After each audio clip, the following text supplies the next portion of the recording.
जिस प्रकार एकादशी व्रत में भगवान विष्णु की पूजा की जाती है, उसी प्रकार त्रयोदशी का व्रत यानी प्रदोष व्रत में भगवान शिव की पूजा की जाती है। जब त्रयोदशी का व्रत शुक्रवार के दिन आ जाए तो उस प्रदोष व्रत को शुक्र प्रदोष व्रत कहा जाता है। शुक्र प्रदोष व्रत करने से भगवान शिव और माता पार्वती के साथ साथ शुक्रदेव की भी कृपा और आशीर्वाद प्राप्त होता है। शुक्रदेव दैत्यों और दानवों के गुरु भी हैं तथा जीवन में सुख समृद्धि और वैवाहिक सुख को देने वाले हैं। यदि किसी जातक की जन्म कुंडली में शुक्र ग्रह खराब अवस्था का हो तो उसे शुक्र प्रदोष व्रत का पालन अवश्य करना चाहिए। इस व्रत को करने से जीवन में विपत्ति तथा वैवाहिक समस्याओं का निवारण करने में मदद मिलती है। शुक्रदेव जी की पूजा में सफेद रंग का विशेष महत्व है। उनकी पूजा के लिए सफेद रंग के फूल, फल, मिठाई, वस्त्र आदि का उपयोग किया जाता है।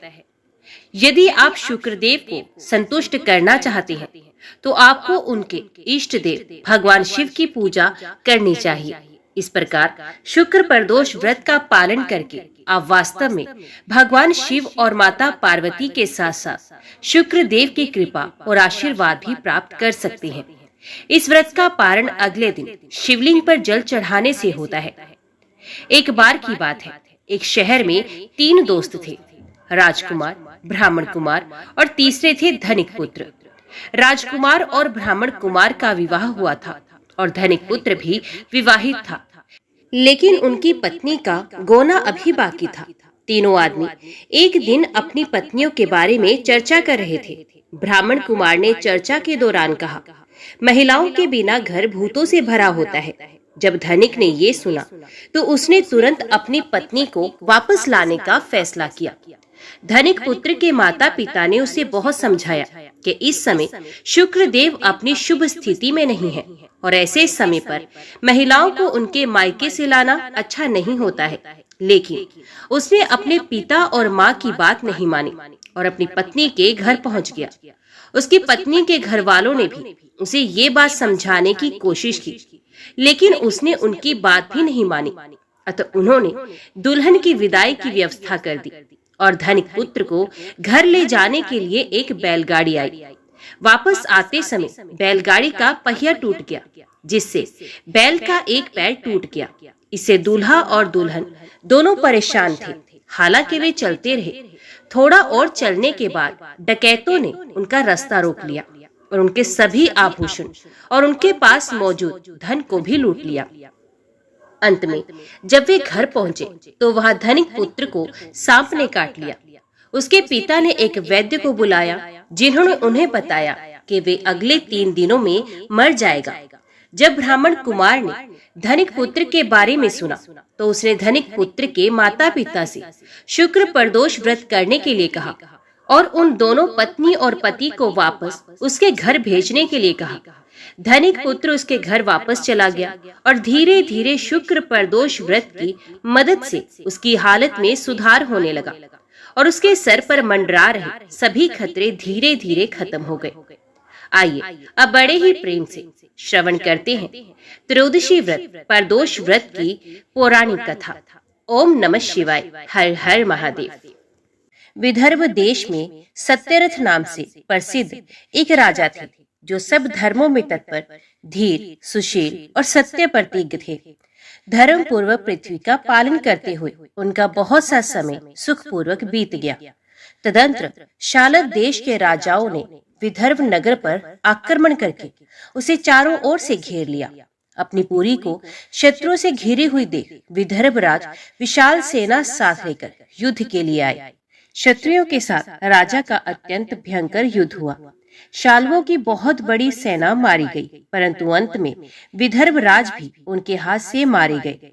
मंत्रियों सहित उस महारथी वीर राजा के मारे जाने पर मरने से बचे हुए सैनिक भाग खड़े हुए। उस समय विदर्भ राज सत्यरथ की एक पतिव्रता पत्नी अत्यंत शोकग्रस्त हो रात के समय राजभवन से निकलकर पश्चिम दिशा की ओर चली गई। वे गर्भवती थी। सवेरा होने पर धीरे धीरे मार्ग से जाती हुई उस साध्वी रानी ने बहुत दूर का रास्ता तय कर लेने के पश्चात एक स्वच्छ तालाब देखा और वे उसके किनारे शोभा पाने वाले एक छायादार वृक्ष के नीचे बैठ गई।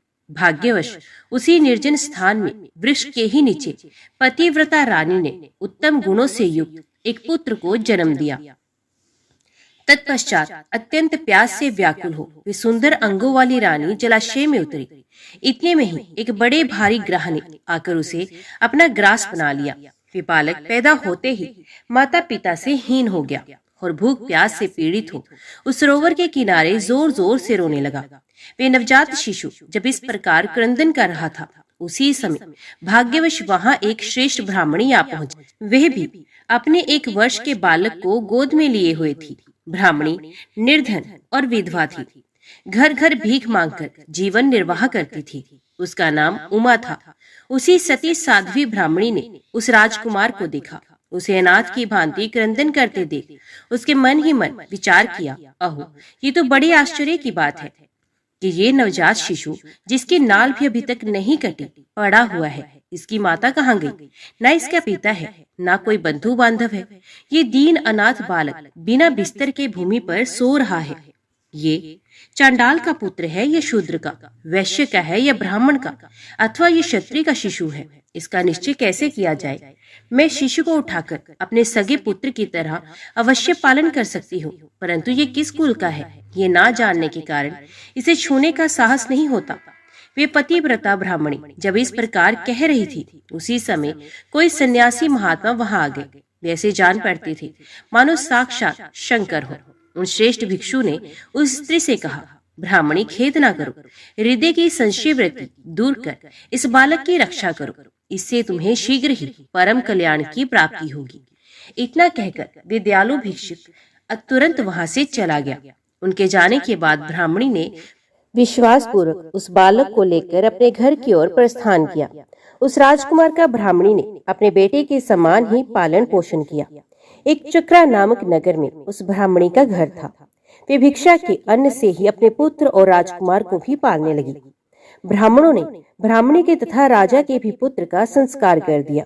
वे दोनों सर्वत्र सम्मानित होकर दिन दिन बढ़ने लगे। समय आने पर उनका उपनयन संस्कार हुआ। अब वे दोनों बालक एक साथ रहकर नियमों का पालन करने लगे। दोनों माता के साथ प्रतिदिन भिक्षा के लिए जाते। एक दिन वे ब्राह्मणी उन दोनों बालकों के साथ भीख मांगती हुई देव योग से देव मंदिर में गई। वहां बड़े बूढ़े ऋषि मुनि रहा करते थे। उन दोनों बालकों को देखकर परम बुद्धिमान शांडिल्य नामक मुनि ने कहा, अहो देव का बल बड़ा विचित्र है। कर्मों का उल्लंघन करना किसी भी जीव के लिए अत्यंत कठिन है। देखो ना, ये बालक दूसरी माता की शरण लेकर भिक्षा से जीवन निर्वाह करता है। इस ब्राह्मणी को ही श्रेष्ठ माता के रूप में पाकर ब्राह्मण बालक के साथ ब्राह्मण भाव को प्राप्त हो गया। शांडिल्य मुनि का ये वचन सुनकर ब्राह्मणी को बड़ा विस्मय हुआ।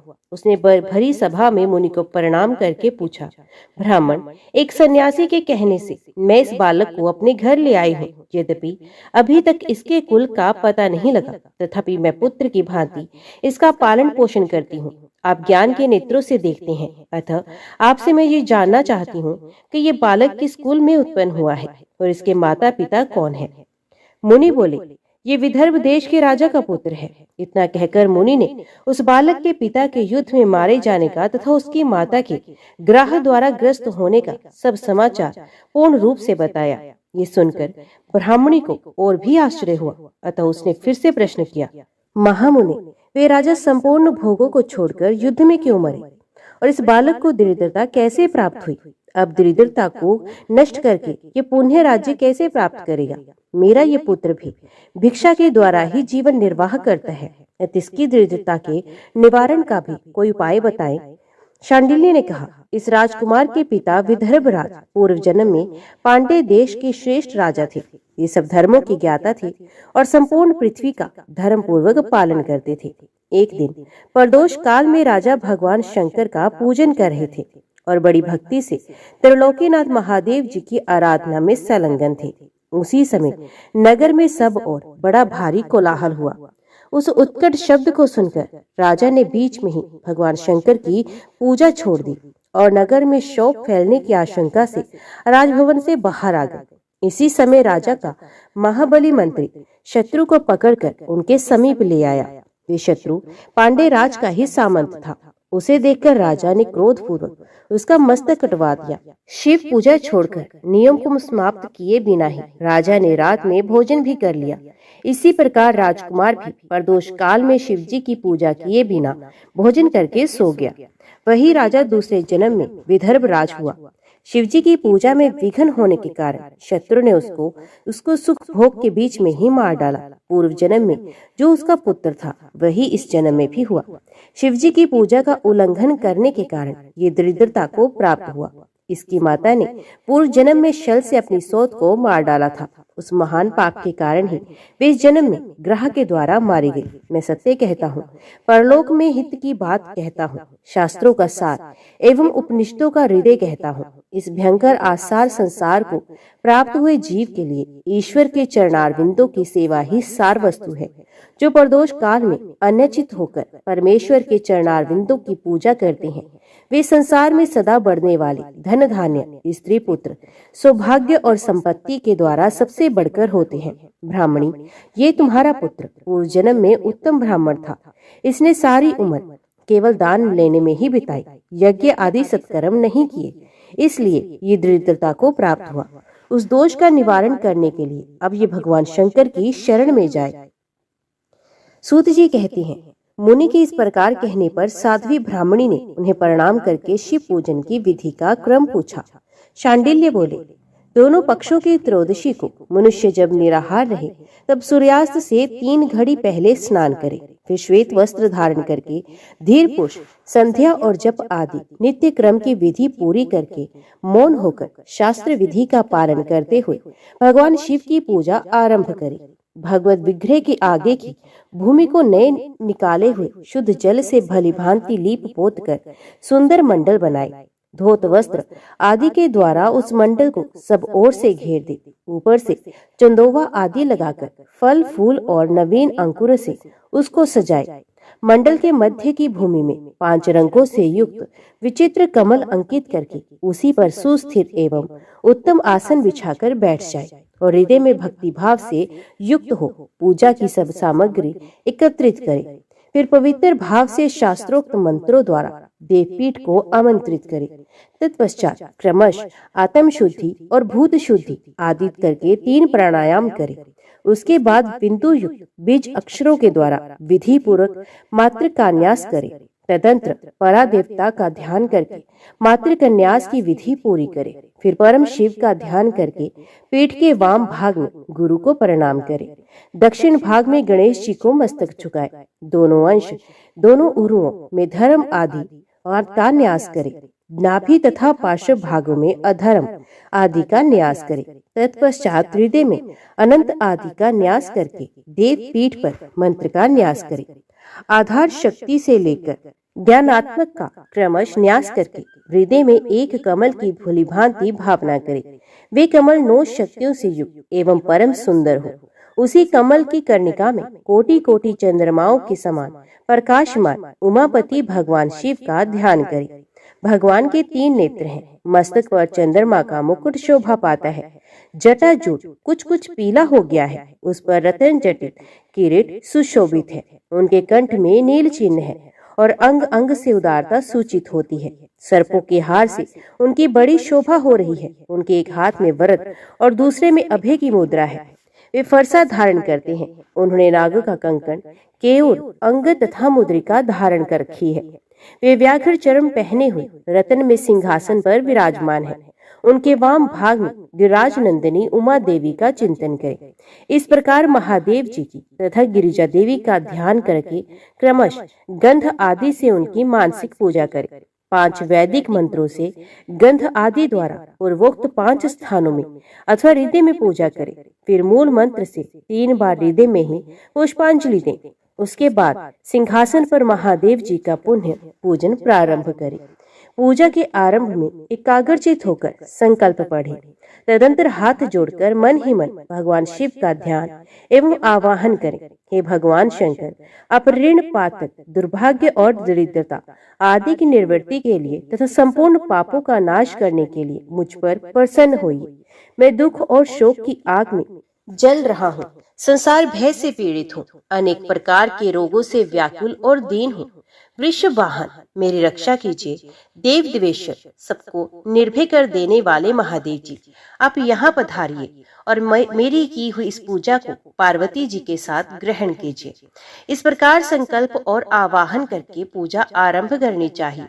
तत्पश्चात मनुष्य एकाग्रचित हो रुद्र सूक्त का पाठ करते हुए वहां स्थापित किए हुए शंख के जल से और पंचामृत से महादेव जी का अभिषेक करके भांति भांति के मंत्रों से आसन आदि उपचारों को समर्पित करें। भावना द्वारा दिव्य वस्त्रों से विभूषित स्वर्ण सिंहासन की कल्पना करें और उसी पर भगवान को विराजमान करके अष्ट गुण युक्त अर्घ्य और पादम निवेदन करे।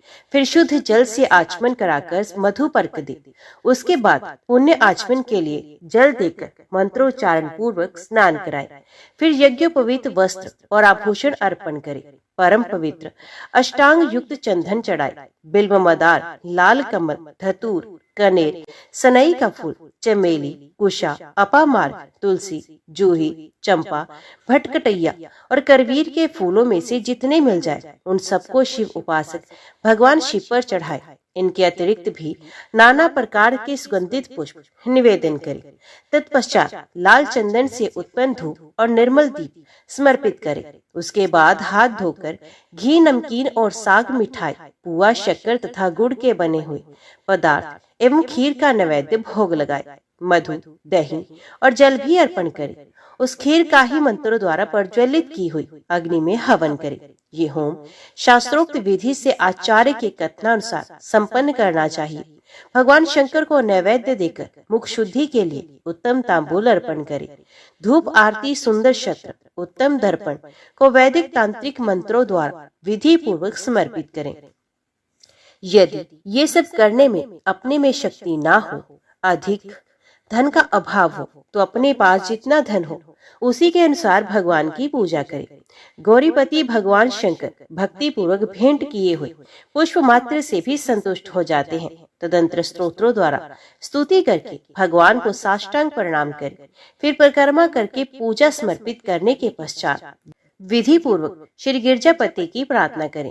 देव जगन्नाथ आपकी जय हो, सनातन शंकर आपकी जय हो, संपूर्ण देवताओं के अधीश्वर आपकी जय हो, सर्वदेव पूजित आपकी जय हो, सर्वगुणतीत आपकी जय हो, सबको वर देने वाले प्रभु आपकी जय हो, नित्य आधार रहित अविनाशी विशंभर आपकी जय हो, आपकी जय हो, संपूर्ण विश्व के लिए एकमात्र जानने योग्य महेश्वर आपकी जय हो, नागराज वासुकी को आभूषण के रूप में धारण करने वाले प्रभु आपकी जय हो, गौरीपति आपकी जय हो, चंद्रशेखर शंभु आपकी जय हो, कोटि सूर्य के समान तेजस्वी शिव आपकी जय हो, अनंत गुणों के आश्रय आपकी जय हो, भयंकर नेत्रों वाले इंद्र आपकी जय हो, अचिंत्य निरंजन आपकी जय हो, नाथ दया सिंधु आपकी जय हो, भक्तों की पीड़ा का नाश करने वाले प्रभु आपकी जय हो, दुष्ट संसार सागर से पार उतारने वाले परमेश्वर आपकी जय हो।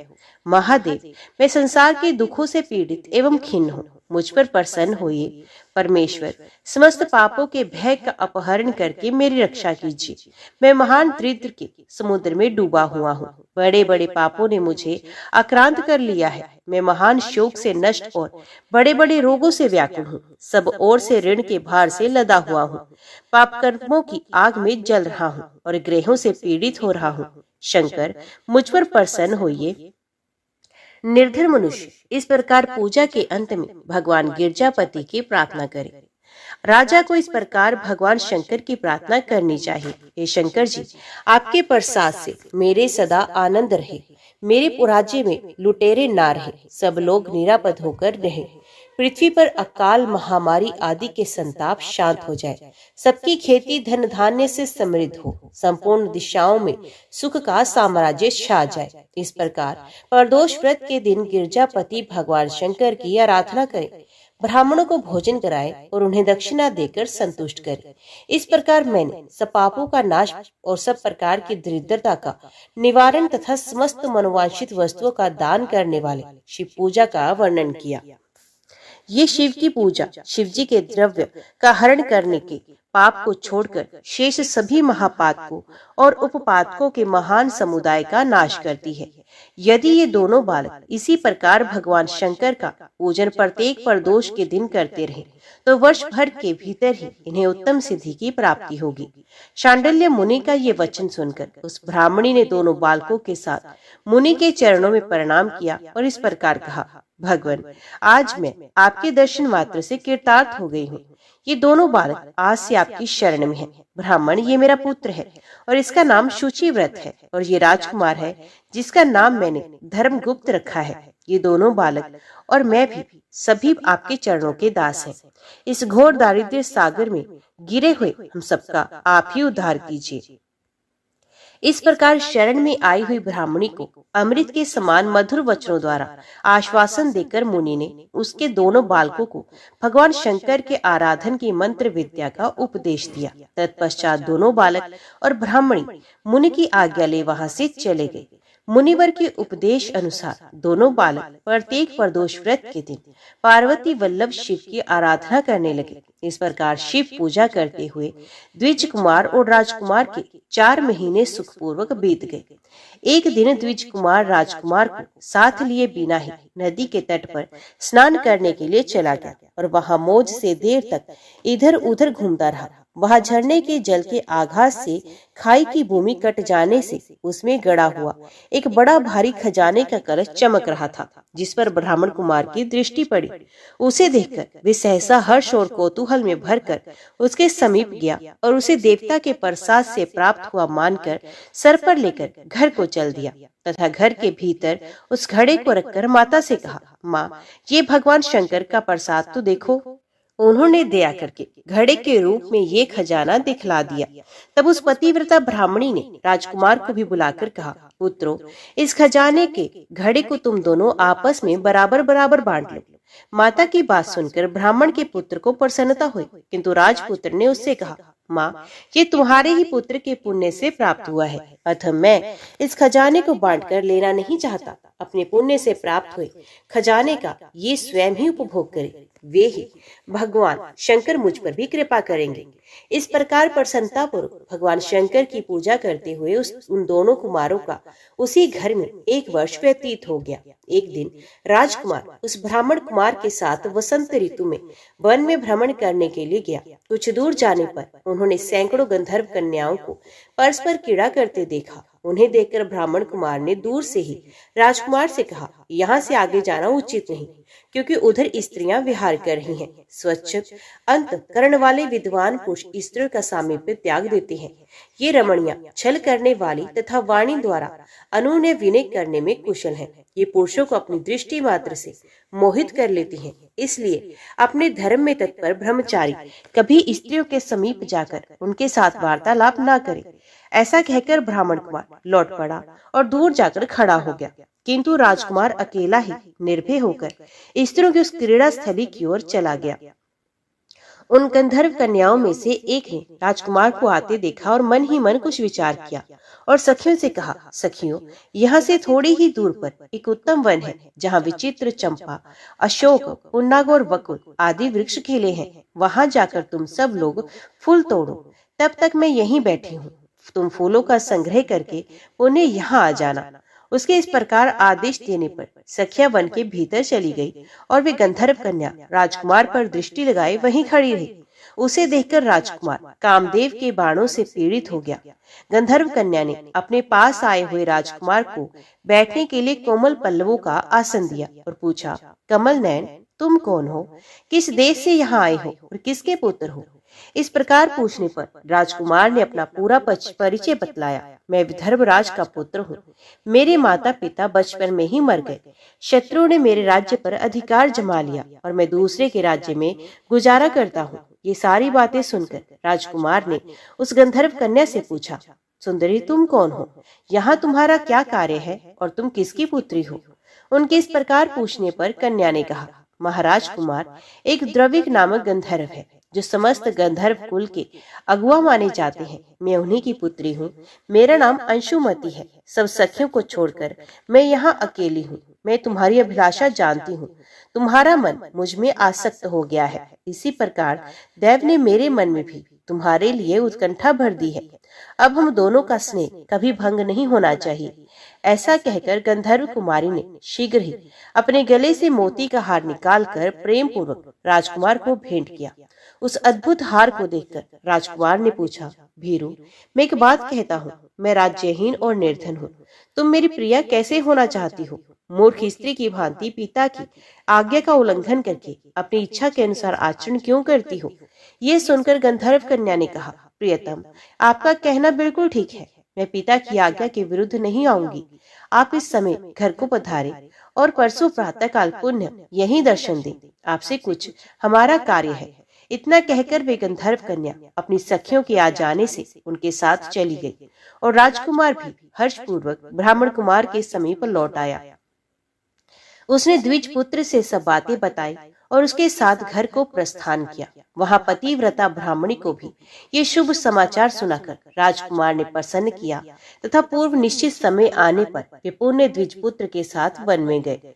नियत स्थान पर पहुंचकर राजकुमार ने देखा गंधर्वराज और उनकी कन्या दोनों उपस्थित हैं। गंधर्वराज ने वहां आए हुए दोनों कुमारों का अभिनंदन किया और सुंदर आसन पर बिठाकर राजपुत्र से कहा, विदर्भ राजकुमार, मैं कल कैलाश पर्वत पर गया था। वहां मैंने पार्वती जी के साथ महादेव जी के दर्शन किए। देवेश्वर भगवान शिव करुणा रूपी अमृत के सागर हैं। उन्होंने मुझे बुलाकर सब देवताओं के समीप इस प्रकार कहा, पृथ्वी तल पर धर्मगुप्त नाम से प्रसिद्ध एक राजकुमार है जो इस समय अकिंचन है। उसका राज्य छिन गया है। शत्रु ने उसके देश को अपने अधिकार में कर लिया है। अब वे बालक अपने गुरु की आज्ञा से सदा मेरी आराधना में संलग्न रहता है। उसी के प्रभाव से आज उसके समस्त पितर मेरे स्वरूप को प्राप्त हो गए हैं। गंधर्व श्रेष्ठ, तुम भी उस राजकुमार की सहायता करो। अब वे शत्रु को मारकर अपने राज्य सिंहासन पर आसीन हो जाएगा। महादेव जी के इस प्रकार आज्ञा देने पर मैं अपने घर को आया। यहाँ इस मेरी कन्या ने भी तुम्हारे लिए बहुत प्रार्थना की। ये सब परम दयालु भगवान शिव की प्रेरणा से ही हो रहा है। ऐसा समझकर मैं इस कन्या को साथ लेकर आया हूँ। अतः अपनी पुत्री अंशुमति को मैं तुम्हें पत्नी रूप में देता हूँ और भगवान शिव जी की आज्ञा से शत्रु को मारकर तुम्हें तुम्हारे राज्य पर बिठाऊंगा। अपने उस नगर में तुम अपनी इस धर्म पत्नी के साथ 10,000 वर्षों तक मनोवांछित सुख होकर अंत में भगवान शिव के लोक में जाओगे और वहां भी मेरी ये कन्या तुम्हारी ही सेवा में प्रस्तुत रहेगी। इस प्रकार कहकर गंधर्वराज ने उसी वन में राजकुमार के साथ अपनी पुत्री का विवाह कर दिया और दहेज में परम उज्जवल रतन भार भेंट किए। चंद्रमा के समान चमकीली चूड़ामणि तथा दमकते हुए मोतियों के मनोहर हार दिए। दिव्य आभूषण, वस्त्र, स्वर्ण के बने हुए बहुत से सामान, 10,000 हाथी, 1,00,000 नीले घोड़े और हजारों सोने के बड़े बड़े रथ प्रदान किए। अंत में एक दिव्य रथ, इंद्र के धनुष के समान विशाल धनुष, सहस्त्रों अस्त्र शस्त्र, अक्षय बाणों से भरे हुए 2 तरकस, अभेद्य स्वर्ण में कवच तथा शत्रुओं का संहार करने वाली शक्ति समर्पित की। अपनी पुत्री की सेवा के लिए गंधर्वराज ने प्रसन्नचित होकर 5,000 दासियां दी।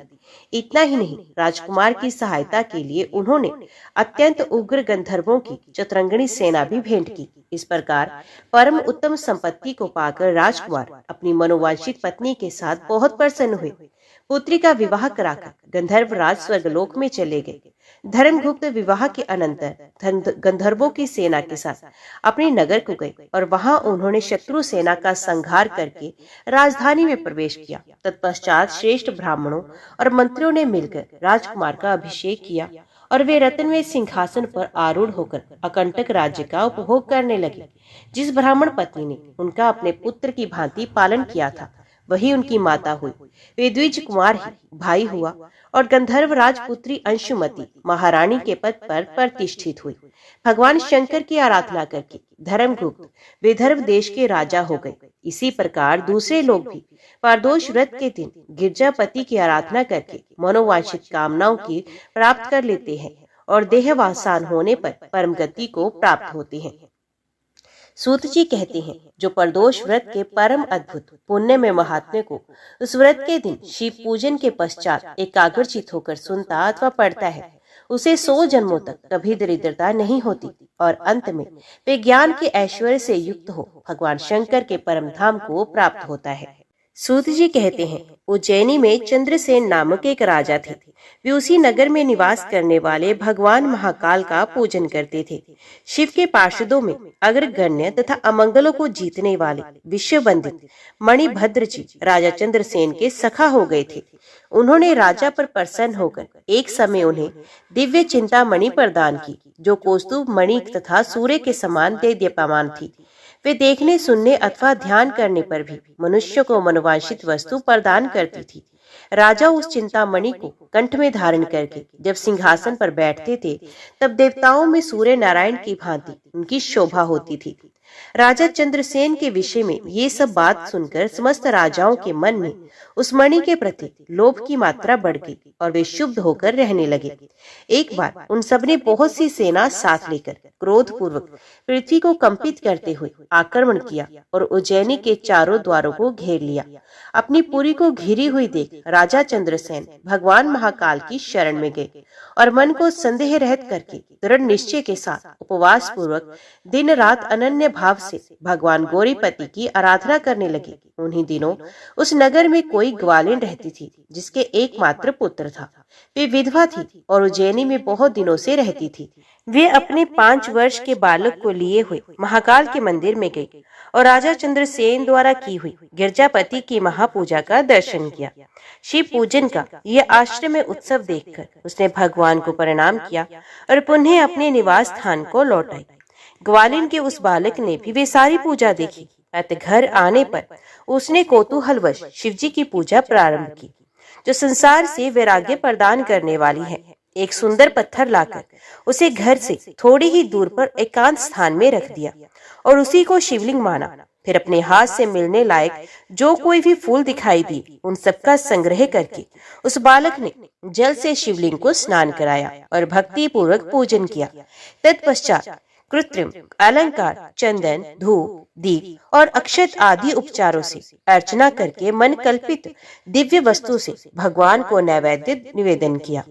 सुंदर सुंदर पत्रों और फूलों से बार बार पूजा करके भांति भांति से नृत्य किया और बारंबार भगवान के चरणों में शीश झुकाया। इस प्रकार अनन्य चित्त होकर शिव की आराधना में लगे हुए अपने पुत्र को ग्वालिन ने बड़े प्यार से भोजन के लिए बुलाया। उसका मन तो पूजा में लगा हुआ था। माता के बहुत बुलाने पर भी उसे भोजन करने की इच्छा नहीं हुई। तब उसकी माँ स्वयं उसके पास गई और उसे शिव की आगे आंखें बंद करके ध्यान लगाए बैठा देख हाथ पकड़कर खींचने लगी। इतने पर भी जब वे नहीं उठा, तब उसने क्रोध में आकर उसे खूब पीटा। खींचने और मारने पीटने पर भी जब उसका पुत्र नहीं आया, तब उसने वे शिवलिंग उठाकर दूर फेंक दिया और उस पर चढ़ाई हुई सारी पूजा सामग्री नष्ट कर दी। ये देखकर बालक हाय हाय कर रो उठा। रोष में भरी हुई ग्वालिन अपने बेटे को डांट डपट कर घर चली गई। भगवान शिव की पूजा को माता के द्वारा नष्ट देखकर वे बालक देव देव महादेव कहकर पुकारने लगा और मूर्छित हो गया। उसके नेत्रों से आंसू की धारा प्रवाहित हो रही थी। 2 घड़ी बाद जब उसे चेत हुआ, तब उसने आंखें खोली और देखा उसका वही निवास स्थान परम सुंदर शिवालय हो गया था। मणियों के खंभे उसकी शोभा बढ़ा रहे थे। उसके द्वार, किवाड़ तथा सदर फाटक सब स्वर्णमय हो गए थे। वहां की भूमि बहुमूल्य नीलमणि तथा हीरो की वेदिकाओं से सुशोभित थी।